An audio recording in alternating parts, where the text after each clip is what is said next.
Eu sou Mário Persona e essas são as respostas que eu dei aos que me perguntaram sobre a Bíblia.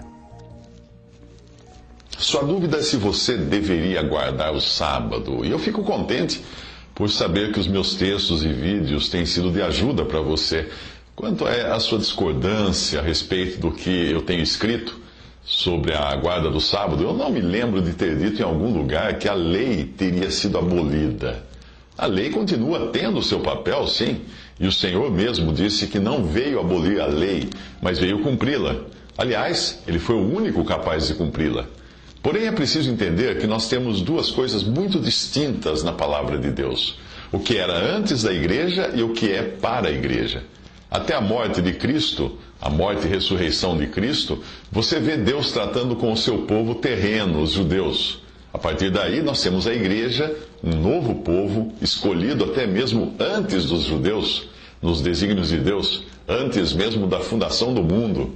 É na doutrina dos apóstolos, que está nas epístolas, que nós vamos encontrar aquilo que é para esse povo, para a igreja. Eu vi que a sua dificuldade está com o sábado ou sabate judeu, por acreditar que o cristão deveria guardar o sábado, assim como faziam os israelitas. Você disse pertencer a uma denominação que guarda o sábado, mas não disse qual.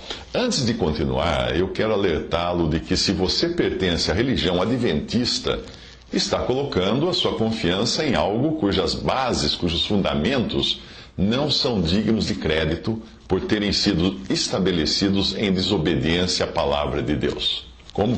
Eu vou explicar. O Adventismo tem as suas bases no movimento criado por William Miller, que tinha o péssimo hábito de marcar a data da volta de Cristo. Mais tarde, o movimento adotou uma profetisa chamada Ellen White, que alegava ter visões e receber revelações. O Adventismo atual é baseado nos ensinos e visões de Ellen White. E a palavra de Deus nos dá razões suficientes para não darmos crédito a esses ensinos. Uma passagem na Bíblia diz: como em todas as igrejas dos santos, as mulheres estejam caladas nas igrejas, porque lhes não é permitido falar, mas estejam submissas, como também ordena a lei. E se querem aprender alguma coisa, perguntem em casa a seus próprios maridos, porque é indecoroso para a mulher o falar na igreja.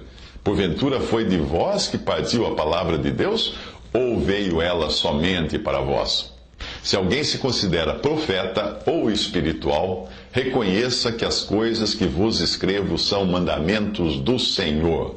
Isso está em 1 Coríntios 14, 33 a 37. Se Ellen White se considerasse realmente espiritual, ela teria reconhecido este mandamento do Senhor, que as mulheres não devem ensinar, como fala também na carta a Timóteo, e devem permanecer caladas nas reuniões da igreja.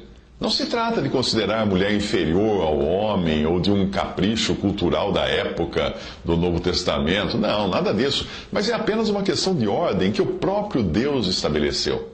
Ele diz: reconheça que as coisas que vos escrevo, Paulo está dizendo, são mandamentos do Senhor. E a razão disso, para essa distinção no lugar em que a mulher ocupa nas coisas de Deus, é explicada em outra passagem, que diz: a mulher aprenda em silêncio com toda submissão, pois não permito que a mulher ensine nem tenha domínio sobre o homem, mas que esteja em silêncio. Porque primeiro foi formado Adão, depois Eva, e Adão não foi enganado, mas a mulher, sendo enganada, caiu em transgressão. Isso está em 1 Timóteo 2, de 11 a 14. Adão não foi enganado, mas ele simplesmente decidiu seguir sua mulher na decisão que ela já tinha tomado. Eva foi na conversa da serpente e acabou enganada. Por essa razão, Deus não permite que a mulher ensine ou fale nas reuniões da igreja. A mulher é mais suscetível de ser enganada nas coisas referentes à doutrina. E mais uma vez, não sou eu quem está dizendo isso, mas a doutrina dos apóstolos. Não se trata de discriminação da mulher, não é nada disso. É uma ordem dada por Deus. A mulher tem a sua própria esfera de atuação bastante nobre, mas esta não inclui ensinar doutrinas aos homens.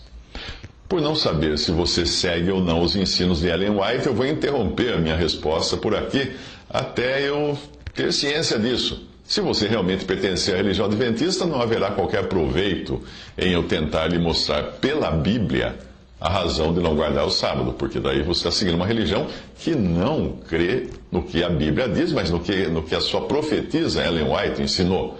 Você continuará tirando suas conclusões das doutrinas ensinadas por uma mulher, algo claramente desautorizado por Deus. De nada adiantaria eu tentar curar o ferimento no pé de alguém se essa pessoa pretende continuar usando sapato com prego, né? Quando o alicerce de uma casa está fora do projeto original, todas as suas paredes, por mais belas e firmes que sejam, estão igualmente fora do projeto original. É uma questão de fundamento. Você segue as doutrinas ensinadas por essa mulher? Então, é preciso você resolver isso antes de querer entender outras coisas. Mas se não for este o seu caso, por favor, volte a escrever. Eu terei prazer em esclarecer esse ponto do sábado, segundo aquilo que eu encontro na palavra de Deus.